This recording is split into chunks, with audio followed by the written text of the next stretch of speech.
Le 12 novembre, veille des attentats, les terroristes quittent la Belgique à bord de 3 véhicules. Une Polo, une Seat et une Renault Clio sont arrivés quasiment en convoi en région parisienne depuis la Belgique à 10 minutes d'intervalle le 12 novembre dernier. Ces voitures ont été louées par les frères Abdeslam en Belgique. Le lendemain, vendredi 13 novembre à 21h20, des explosions retentissent au Stade de France.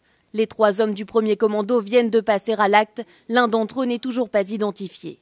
5 minutes plus tard, des assaillants ouvrent le feu sur une première terrasse rue Alibert, faisant 15 morts. Dans ce deuxième commando se trouvent les frères Abdeslam, ainsi qu'un 3e homme dont l'identité est encore inconnue.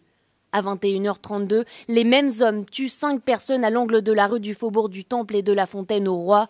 Puis à 21h36, ils s'attaquent à un restaurant rue de Charonne, causant la mort de 19 personnes. Enfin, à 21h40, Brahim Abdeslam se fait exploser boulevard Voltaire, blessant grièvement une personne. Un 3e commando est alors en route pour le Bataclan. Le procureur a confirmé ce mercredi qu'un téléphone portable a été découvert dans une poubelle à l'extérieur de la salle. Un SMS a été envoyé par un membre du commando à 21h42, indiquant, je cite, « On est parti, on commence ». Les investigations s'attachent bien évidemment à déterminer quel est le destinataire de ce message. Après avoir envoyé ce message, les 3 individus du dernier commando pénètrent dans la salle. Ils y tueront 89 personnes. L'assaut est finalement lancé à minuit 20. 2 terroristes se font alors exploser.